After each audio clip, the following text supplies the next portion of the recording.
Jadi di dalam konseling Adlerian, tiap model konseling kan beda-beda. Kalau di konseling Adlerian ada 17 poinnya dari bangun hubungan. Kita tanya namanya siapa, kenalan, kesibukannya saat ini apa. Lalu ada identifikasi asal muasal gaya hidup untuk tahu minat sosial dia seperti apa. Kemudian gaya hidupnya inferior apa superior. Nah, diarahkan supaya tiap individu itu superior dan punya minat sosial yang positif. Kemudian untuk tahu gimana sih gaya hidupnya itu dari pola asuh sampai ke analisis mimpi ini. Ada 6. Ada 6. Pola asuhnya orang tua itu kita bisa tanya, misalnya bagaimana pola asuh orang tua Anda menurut Anda ya. Misalnya hubungan Anda sama ibu gimana, hubungan Anda sama bapak gimana. Kemudian kalau dia jawabnya positif, berarti minat sosialnya positif. Kalau dia jawab negatif, berarti minat sosialnya negatif.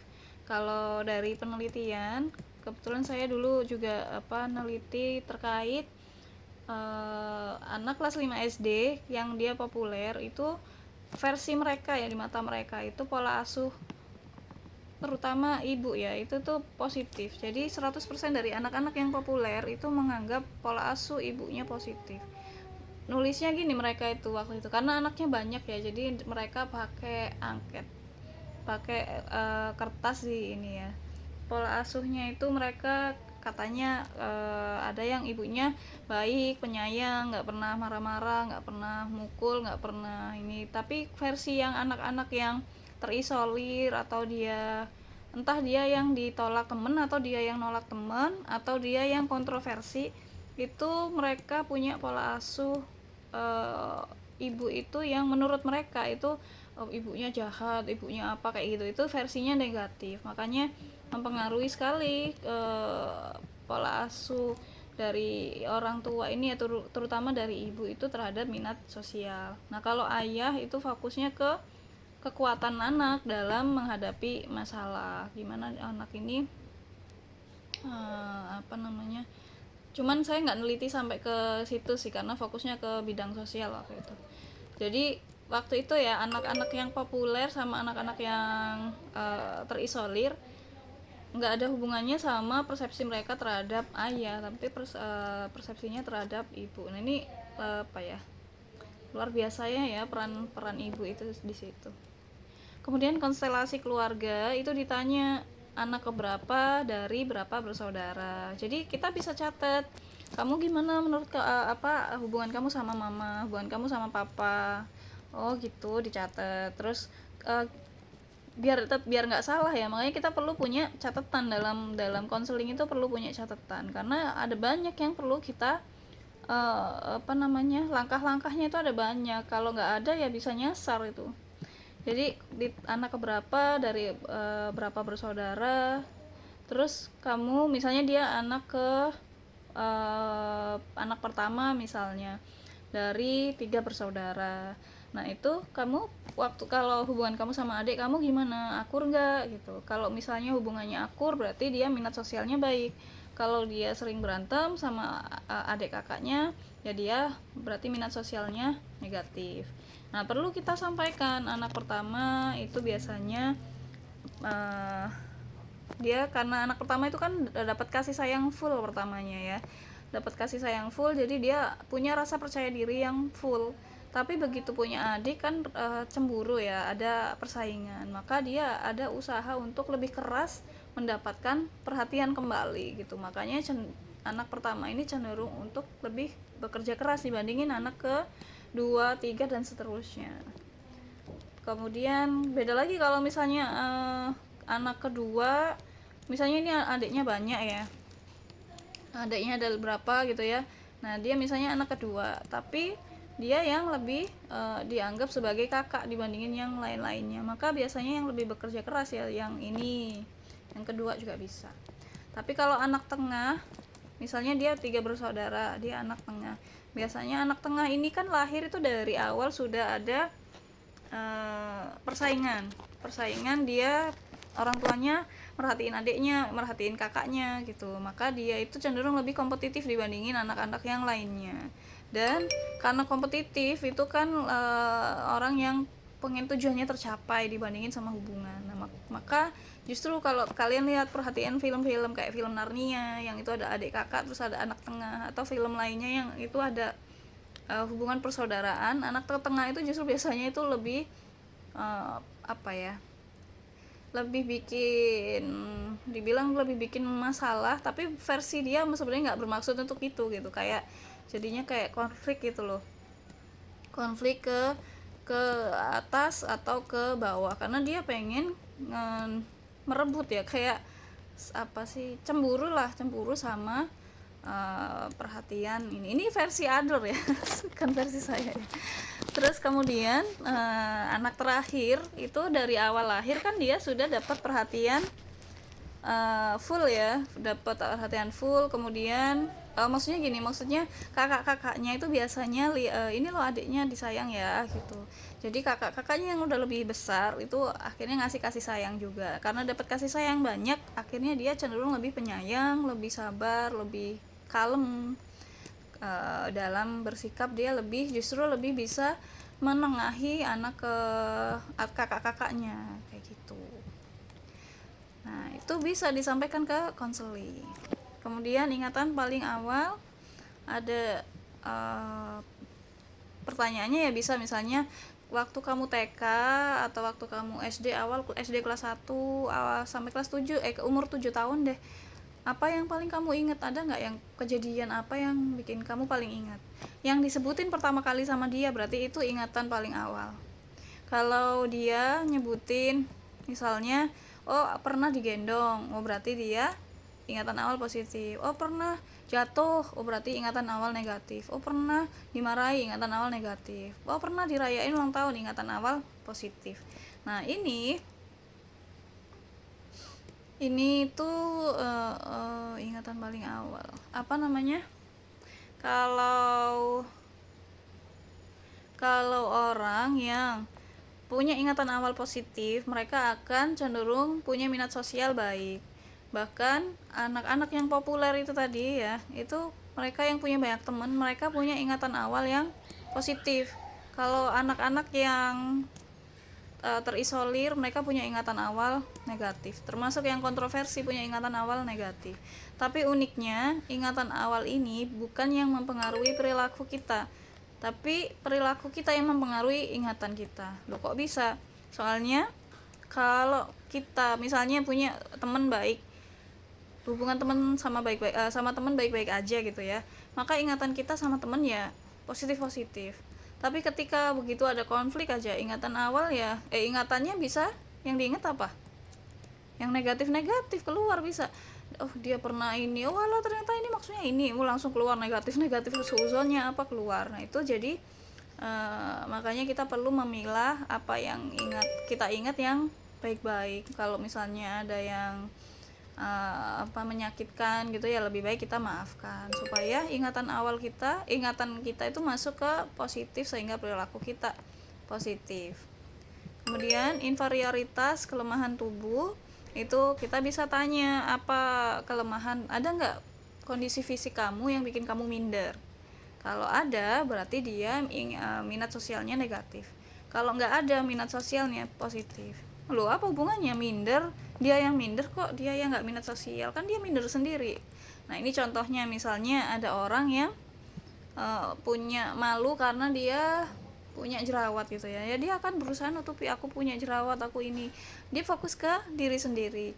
Tapi ada orang yang dia fisiknya biasa aja, fisiknya maksudnya yang ya bukan yang bagus gitu ya, tapi dia sangat-sangat pede, dia nggak peduli sama itu, nggak minder dia.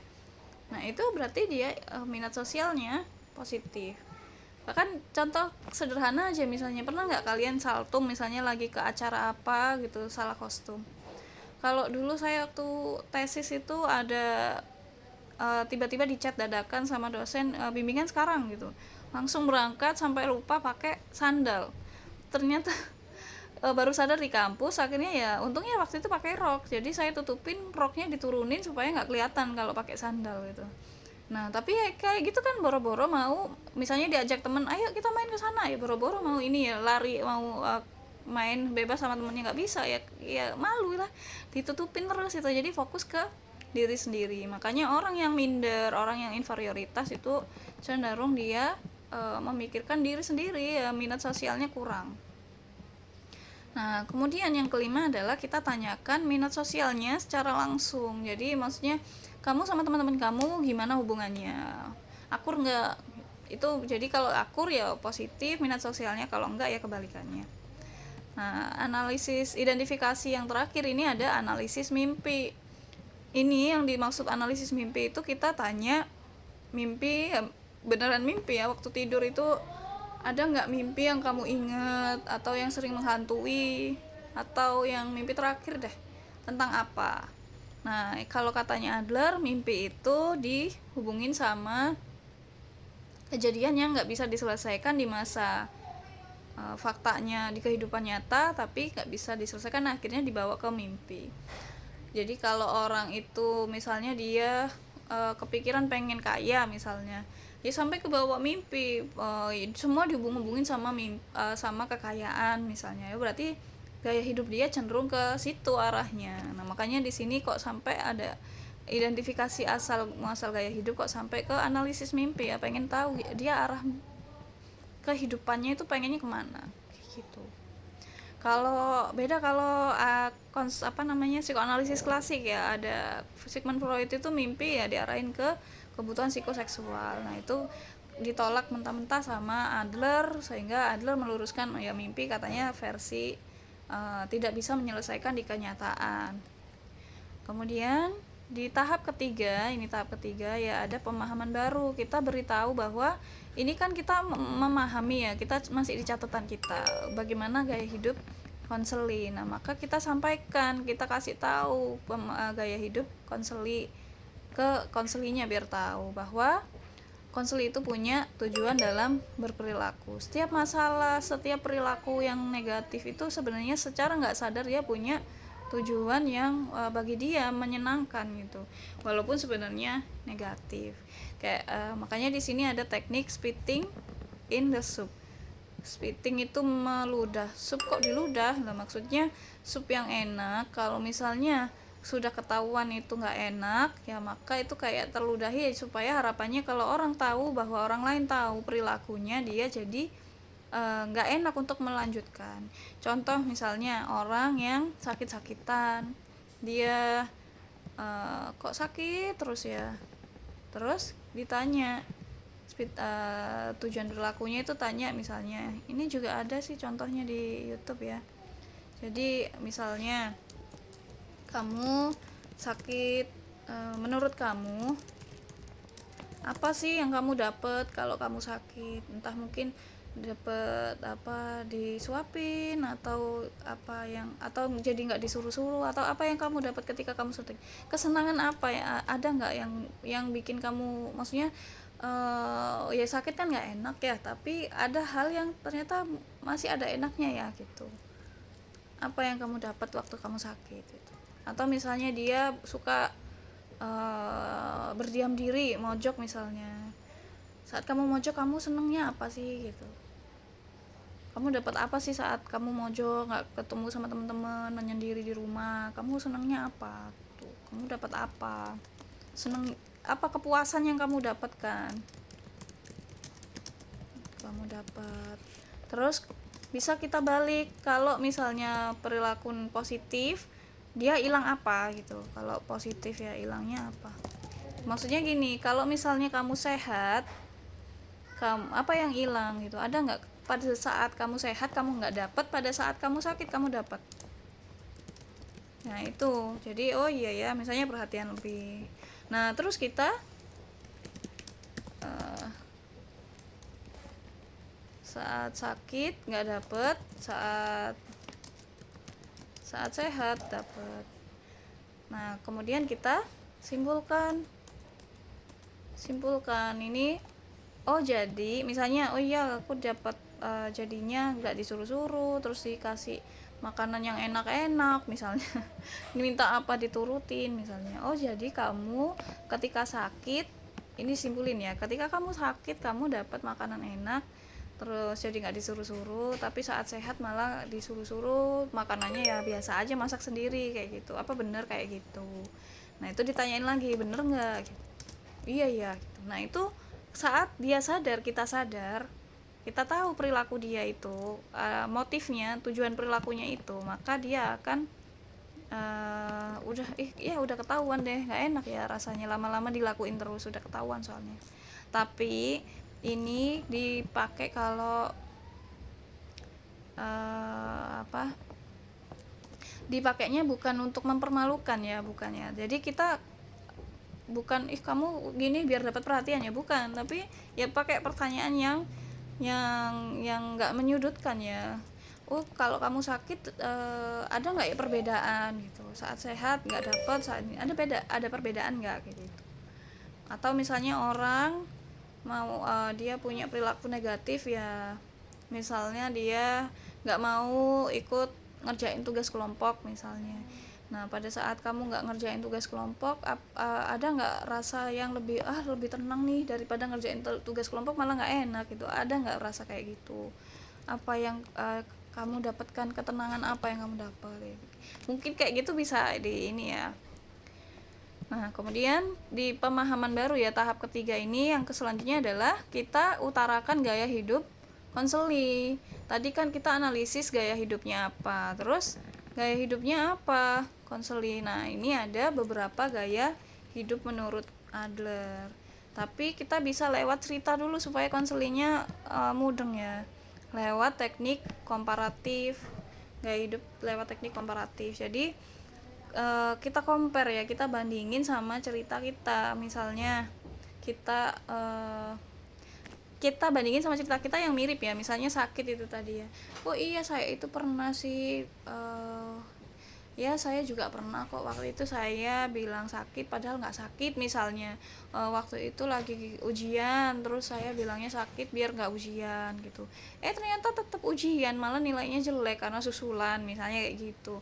Nah sebenarnya Adler itu sudah menyatakan bahwa ada gaya hidup manusia ya, itu ada 4, ada superioritas, ada kontrol, kesesuaian, sama kesenangan. Orang yang superioritas itu dia pengen dihargain, jadi dia sifatnya cenderung untuk bagaimana perilakunya supaya tetap dihargai orang banyak. Sedangkan gaya hidup kontrol, dia berusaha supaya selamat dari ejekan, misalnya daripada diolokin ya udah deh aku diem aja misalnya.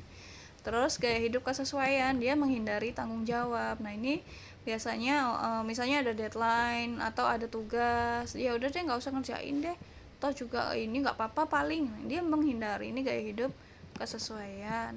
Kemudian gak ada gaya hidup kesenangan, mencari penerimaan. Misalnya dia udah tanya ke satu orang, tanya lagi ke orang lain, tanya lagi ke orang lain, padahal udah dijawab loh, padahal dia udah ini, tapi dia tetap pakai pendapat dia. Atau bisa juga misalnya dia pengen biar orang lain nerima, nah biasanya bener kan, iya kan gitu, iya bener kan gitu, itu pakai pertanyaan untuk orang lain supaya harus jawab iya gitu, kamu harus percaya sama aku gitu. Itu berarti gaya hidup dia kesenangan.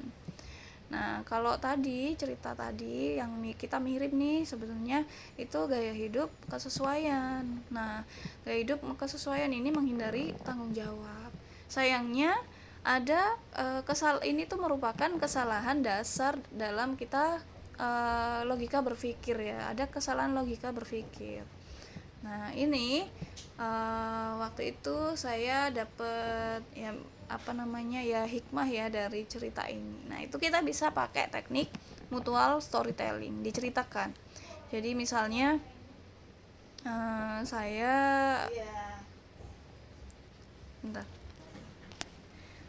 mutual storytelling itu lewat cerita yang analogi ya, analogi. Misalnya kalau anak-anak ya, misalnya anak-anak dia ada anak-anak yang agresif, anak-anak yang agresif supaya dia dapat pelajaran biar nggak agresif misalnya, maka bisa diceritakan misalnya suatu hari ada seekor kera di hutan yang suka sekali mengganggu hewan-hewan lain gitu, kera-kera lain teman-temannya digangguin, akhirnya dia dijauhin, sampai kura-kura digangguin, tapi kura-kura tetap jalan gitu ya, tetap sembunyi, dia nggak kena gitu.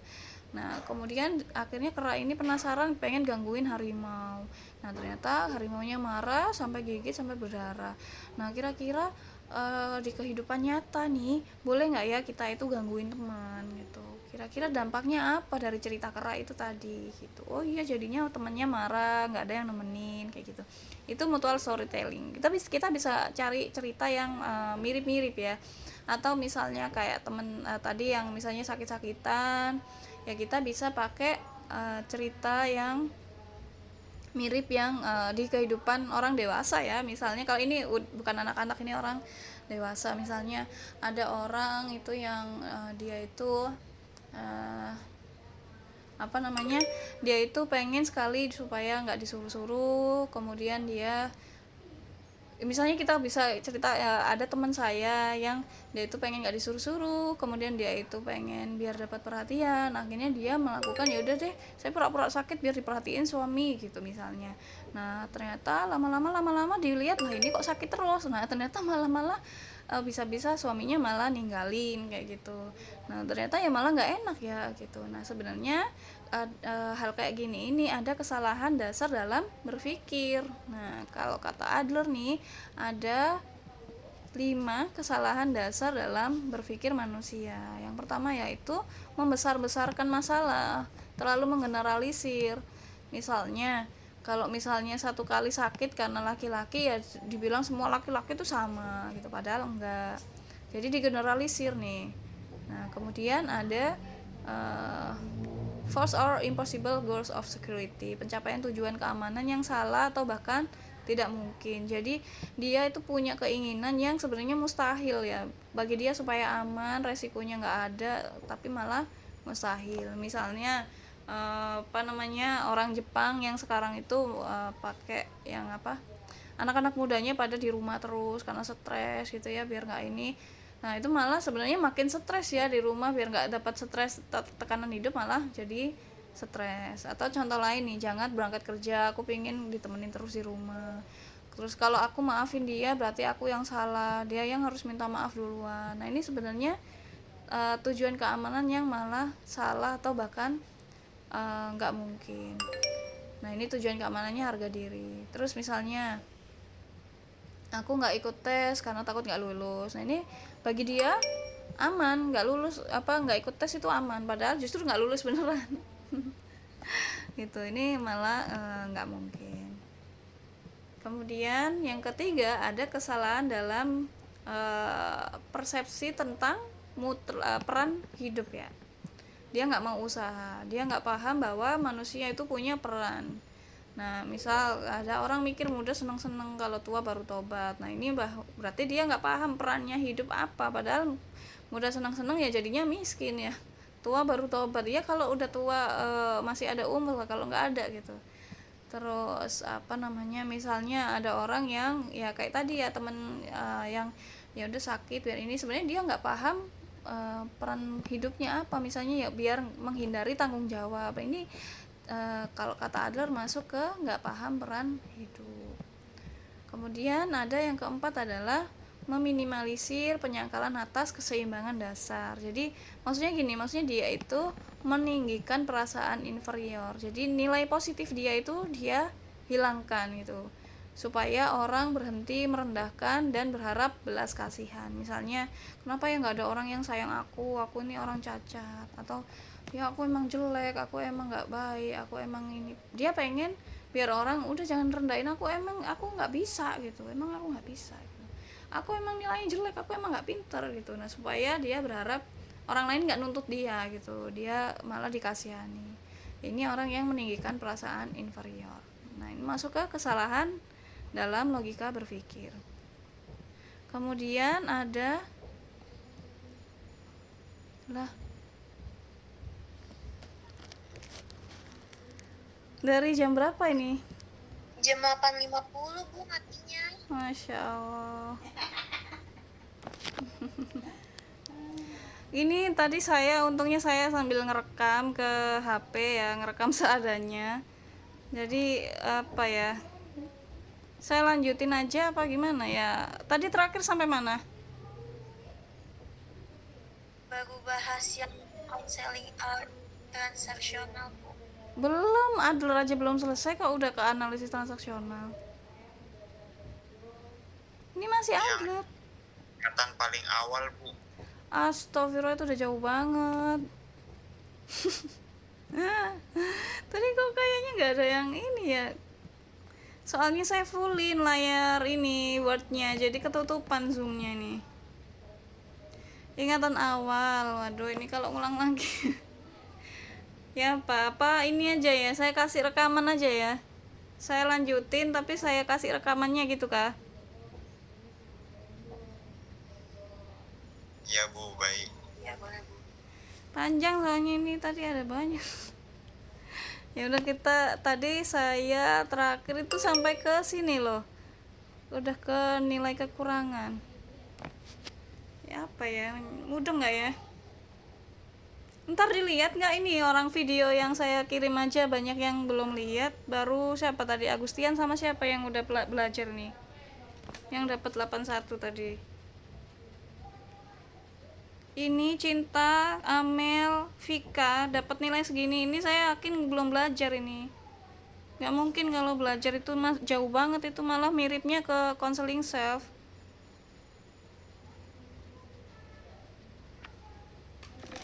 Gitu. Jadi kalau saya kasih rekaman, jadi gini, ingatan. Kalau intinya kan kalau ini positif ya, identifikasi gaya hidup itu kalau ini positif semua berarti dia minat sosial baik. Nah, kemudian setelah dia tahu minat sosialnya baik apa enggak, setelah kita tahu, kita save, baru kita sampaikan bagaimana gaya hidup konseli lewat tujuan perilakunya. Apa sih kalau misalnya dia berperilaku gitu, apa yang dia dapat, apa yang hilang kalau dia nggak berperilaku itu. Kemudian gaya hidup konseli kita sebutin dia masuk ke yang mana. Ada gaya hidup ini ya, superioritas, kontrol, kesesuaian, kesenangan, dia masuk yang mana nih gitu. Atau kita bisa sebutin langsung tembak, misalnya masuk ke kesesuaian, bener nggak gitu. Kemudian kesalahan dasar logika pribadi, ada logika berpikir itu ada 5 kesalahan dasar dalam logika berpikir.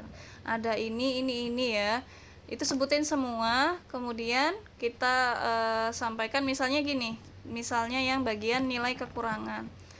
Nah, nilai kekurangan ini jalan coping dengan hidup. Coping itu penyelesaian masalah. Jadi misalnya kalau aku cukup sukses, aku cukup meraih, orang-orang akan cinta aku. Nah, ini padahal enggak gitu. Malah ada orang yang mikir, ya udah aku harus kaya karena aku sekarang miskin, aku direndahkan, aku harus kaya supaya aku bisa beli semua orang. Nah, ini masuk ke kesalahan dasar berpikir nilai kekurangan. Jadi nggak nyambung gitu loh.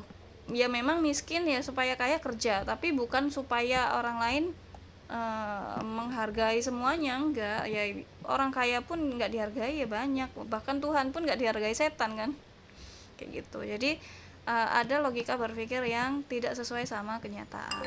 Nah, kita bisa tanyakan dari cerita kamu, kayaknya ada kesalahan dalam logika berpikir, menurut kamu yang mana nih gitu. Nah, terus kalau dia nggak bisa jawab, kita tanya misalnya apa yang ini ya, misalnya nggak, peran mutlak hidup ini kurang dipahami, kurang ada usaha, apa benar, menurut kamu gimana gitu. Kemudian setelah dia dikasih tahu terkait tujuan perilaku, gaya hidup, kesalahan dasar logika pribadi, disampaikan hubungannya apa yang ketiga tadi ya. Nah, dari gaya hidup kamu tadi, misalnya gaya hidupnya adalah dari tujuan perilakunya, misalnya dari dengan dia sakit-sakitan dia jadi lebih diperhatikan misalnya. Terus gaya hidup dari sakit-sakitan itu ternyata kamu jadi lebih dapat perhatian. Kemudian ada gaya hidup kesesuaian, yaitu menghindari tanggung jawab. Dan juga ada kesalahan dasar dalam logika berpikir, yaitu kurang memahami peran mutlak hidup. Nah, maka inilah yang mempengaruhi terhadap masalah Anda sekarang.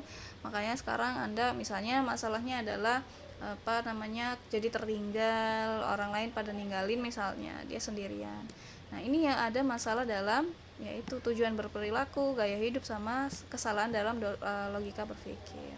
Nah, yuk kita susun ulang keyakinan yang lebih bermanfaat daripada aku mendingan sakit biar dapat perhatian. Nah, ternyata nggak lebih manfaat kan. Nah, daripada menyendiri misalnya, ya lebih baik kita membangun minat sosial, tertarik pada ya udah deh, saya nggak lagi fokus ke diri sendiri, tapi saya fokus ke kesejahteraan orang lain sama-sama gitu ya. Dengan itu maka orang lain juga akan feedback kayak gitu. Nah, misalnya dia awalnya penentang, jadi menerima gak kesempurnaannya, dia rela kontribusi.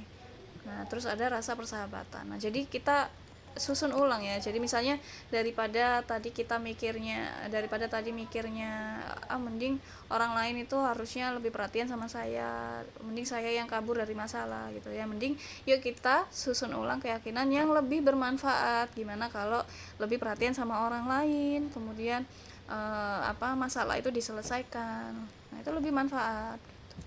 Kemudian supaya bisa lebih spesifik, ayo kita susun sama-sama tujuan masing-masing area tugas hidup. Kamu tadi cerita di awal kalau kamu belum kerja, misalnya kamu masih jadi mahasiswa. Nah, berarti pekerjaannya adalah sebagai mahasiswa. Gimana kalau kita maknai ya, dalam kamu menjadi mahasiswa itu dimaknai kontribusi sosialnya. Misalnya sebagai mahasiswa, kontribusi sosial yang menurut kamu bisa kamu berikan apa? Misal dia bingung maksudnya apa ya, kita kasih contoh. Misal dengan kuliah, belajar, kemudian jadi orang yang pintar, jadi orang yang bisa berguna, ilmunya bisa berguna buat orang banyak ya. Aku harus belajar, aku harus pintar supaya bisa ngajari orang, supaya bisa saat kerja aku bisa profesional misalnya. Itu dimaknai. Pun kalau dia misalnya saat ini sedang bekerja, ya dimaknai kontribusi sosialnya. Misalnya kerja ya nggak hanya buat cari gaji, tapi misalnya jadi guru. Oh ya, saya punya kontribusi sosial, saya punya peran supaya murid-murid saya jadi murid yang pintar. Oh ya udah deh, saya kalau gitu saya bikin materi tambahan supaya waktunya cukup, atau supaya ada itu dimaknai. Kemudian communal life dan friendship ya, and friendship. Jadi maksudnya dalam pertemanan menikmati koneksi sosial. Nah, gimana kalau kita susun nih dalam hubungan jadi pekerjaan, terus dalam hubungan pertemanan, supaya kamu menikmati dalam koneksi dengan teman itu tadi. Misalnya temannya, walaupun temannya nggak banyak ya gimana kita menikmati dalam tiap pertemuan sama teman. Kemudian penerimaan diri ya, kita terima apapun kondisi diri kita supaya membangun kesuksesan hubungan dengan yang lain. Lalu ada tujuan spiritualitas, supaya kita mengembangkan lagi ya hubungan sama Tuhan, entah itu nanti lewat sholat malam atau lewat ngaji.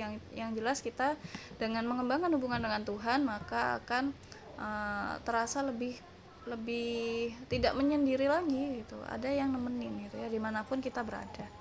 Lalu parenting, mengembangkan kemampuan sosial. Ini maksudnya kalau dia sudah jadi orang tua, kalau belum ya dia mengembangkan kemampuan sama keluarganya sebagaimana dia masih jadi anak sama orang tua. Kemudian tahapan ini brainstorm alternatif daftar perilaku untuk mencapai tujuan. Teknik iMessage, ada ini teknik ini ya, iMessage, acting as if, paradoxical intention. Ini nggak dipilih semuanya, tapi salah satu sesuai sama masalah konseli. Kalau masalahnya konselinya nggak asertif, nggak tanggung jawab, maka dia misalnya nggak bisa ngungkapin perasaannya karena sungkanan, ya kita ajarin teknik iMessage. Itu pakai pola saya merasa titik-titik ketika titik-titik karena titik-titik. Misalnya dia pengen marah ke temennya tapi takut ya sungkan misalnya, ya dia bisa saya merasa kesel ketika temennya misalnya telat, ketika kamu datang telat ya, karena waktuku jadi aku nungguin kamu, nggak bisa ngapa-ngapain, nggak bisa ngerjain yang lain misalnya. Nah, dengan pola ini ketika apa sama karena apa, diharapkan temennya nggak merasa tersinggung karena fokus ke perilaku saat itu doang, bukan ke kepribadian temennya yang diserang. Kemudian acting as if, meyakinkan konseli bisa. Nah ini acting ya, yang namanya acting itu berperan ya, main peran ya, berperan sebagaimana misalnya dia itu aslinya minder, dia pengen supaya pede banyak teman. Nah itu kita bisa suruh konseli, misalnya kalau masalahnya dia pengen jadi pede, kamu bisa lihat film, salah satu film yang itu menggambarkan pemerannya itu punya banyak teman terus itu, nah mungkin dia ada apa namanya, ada saran film ya. Kalau dari kelas R4A ada saran film nggak, gimana konseli apa tokohnya itu punya kepercayaan diri yang baik, teman-temannya banyak, ada nggak?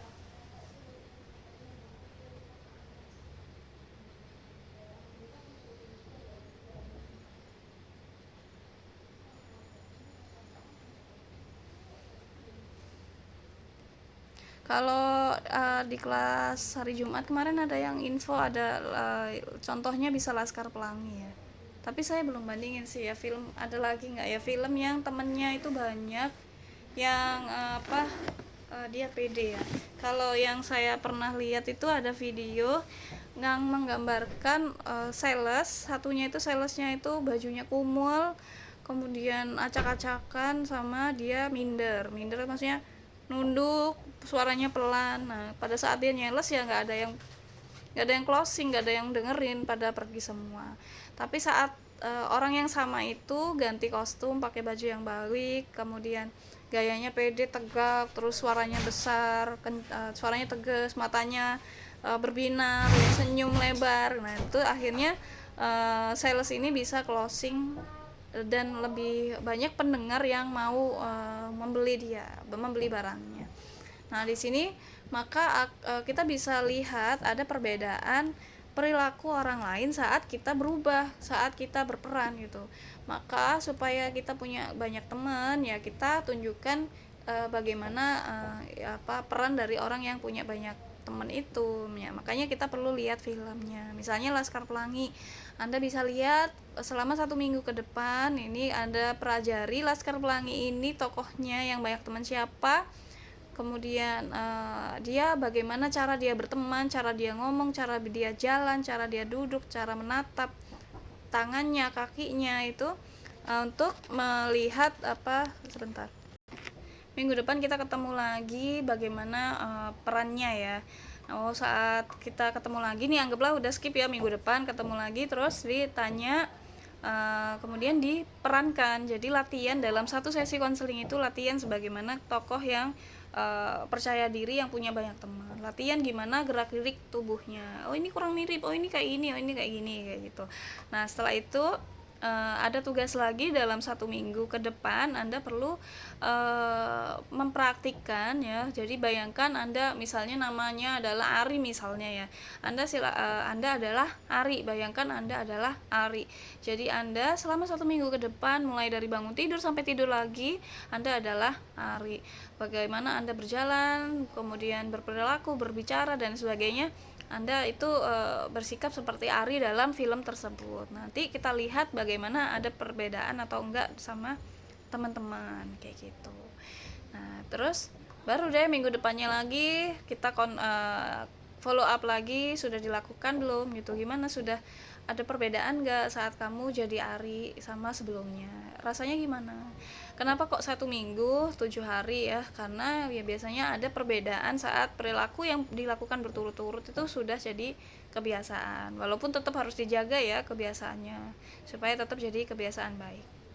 Kemudian kalau masalahnya adalah punya kebiasaan yang buruk, nah itu maka kita bisa pakai paradoxical intention. Misalnya ada orang yang senang belanja, nah itu maka dibuat jadwal ya, boleh belanja saat tanggal berapa, misalnya di akhir bulan, kemudian di waktu lain nggak boleh.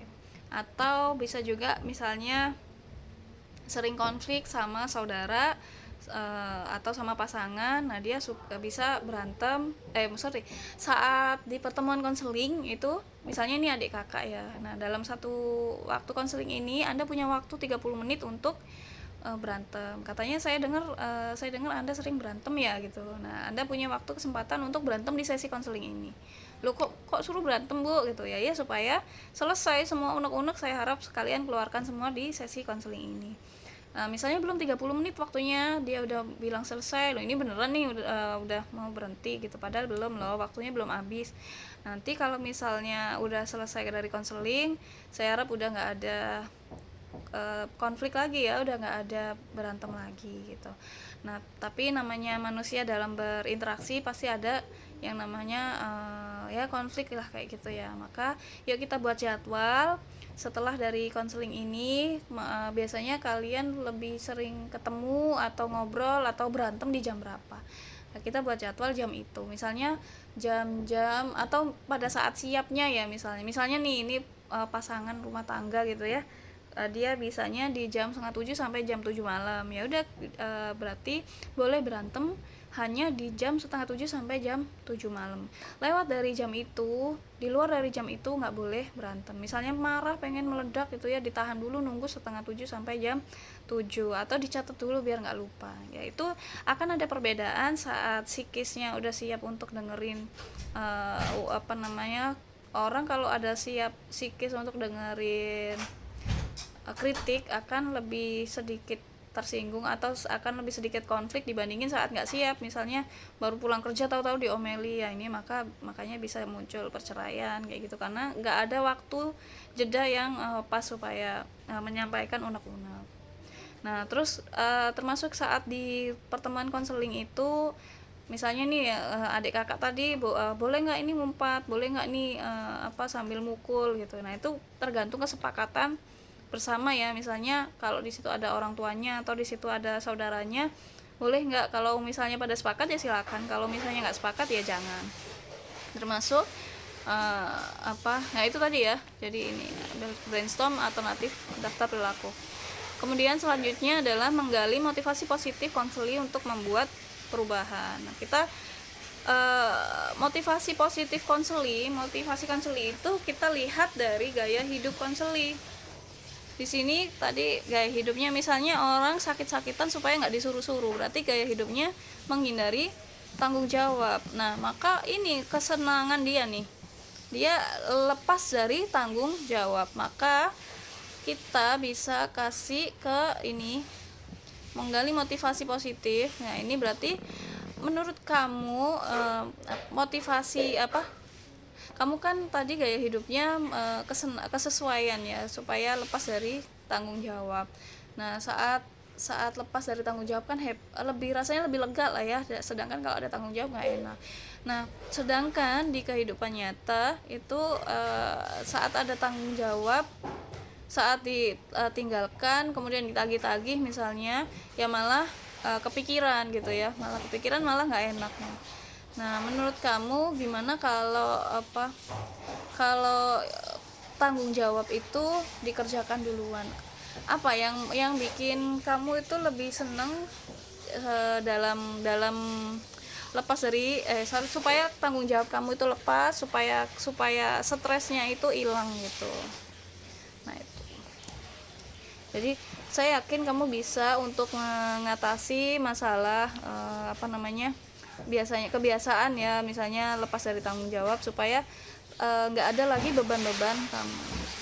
Kemudian kita susun. Nah gimana caranya? Yuk kita susun daftar perilaku supaya ada perubahan tadi. Misalnya kalau ini kan dari perilaku yang sulit sampai tersulit, maksudnya apa sih? Maksudnya perubahan itu kan sulit ya, tapi ada yang lebih sulit. Nah maka gampangannya istilahnya dari yang mudah sampai yang sulit gitu ya. Nah misalnya supaya lepas dari tanggung jawab, nggak kepikiran ya, itu bisa ngerjain tugas di awal, belajar atau apa gitu ya. Nah itu di list. Misalnya yang paling sulit adalah mengerjakan tugas di awal. Terus ini paling sulit, atau belajar lebih gampang misalnya, berarti yang bisa dikerjain belajar dulu baru ngerjain tugas di awal. Terus apalagi yang lebih sulit dikerjain selanjutnya. Terakhir, membangun komitmen untuk melakukan daftar perilaku baik. Yang namanya komitmen itu perlu dikasih waktu.